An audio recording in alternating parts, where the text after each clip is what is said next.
হে ব্রন, আসসালামু আলাইকুম। আজকে একটা বিষয় নিয়ে আলোচনা করব। আমরা যারা মোটামুটি সচরাচর ইউটিউব দেখি তার সবাই মোজাহিদ ভাইকে চিনি। মোজাহিদ ভাই মোটামুটি খুবই ভালো ভিডিও বানায়, তার ভিডিও আমারও খুব পছন্দ, আশা করি আপনাদের খুব পছন্দ। তো মোজাহিদ ভাই গত 5 তারিখে একটা ক্যাম্পেইন লঞ্চ করে যে তার বর্তমান ইউটিউবে সাবস্ক্রাইবার আসে 2 মিলিয়ন। তো উনি চ্যালেঞ্জ করে যে 15 তারিখের মধ্যে তো তার 4 মিলিয়ন সাবস্ক্রাইবার হয়, তাহলে তার সাবস্ক্রাইবারদের মধ্যে হয়তো একটা বাইক গিফট করবে, সেটা হলো R15M। তো বিষয়টা আমার কাছে প্রথমত একটা গুরুত্ব মনে হয়নি, কারণ আসলে ভাবলাম এত কম সময়ের মধ্যে 2 মিলিয়ন সাবস্ক্রাইবার করে হওয়াটা খুবই রেয়ার, কারণ এটা প্রায় মিস্টার বিস্ট লেভেলের একটা চ্যালেঞ্জ চলে গেছে। কিন্তু আমি আজকে খেয়াল করলাম, আজকে 11 তারিখ, তার বর্তমান ইউটিউবে সাবস্ক্রাইবারের পরিমাণ 3.3 মিলিয়ন।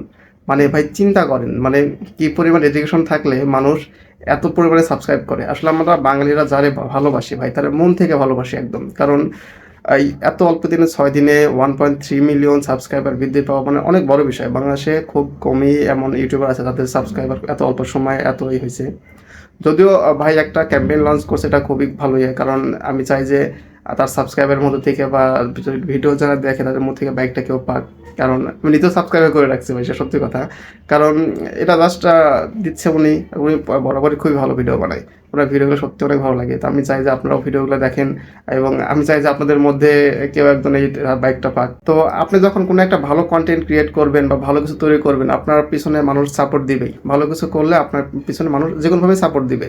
তো মোজাদ ভাইয়ের প্রত্যেকটা কন্টেন্টই খুবই প্রশংসনীয়, তার যথেষ্ট পরিমাণে ফ্যান ফলোয়ার সাপোর্টার আছে। তবে তার একটা খুব ভালো উদ্যোগ সাবস্ক্রাইবার বাড়ানোর জন্য, এরকম খুব বাংলাদেশে কমই হয়েছে।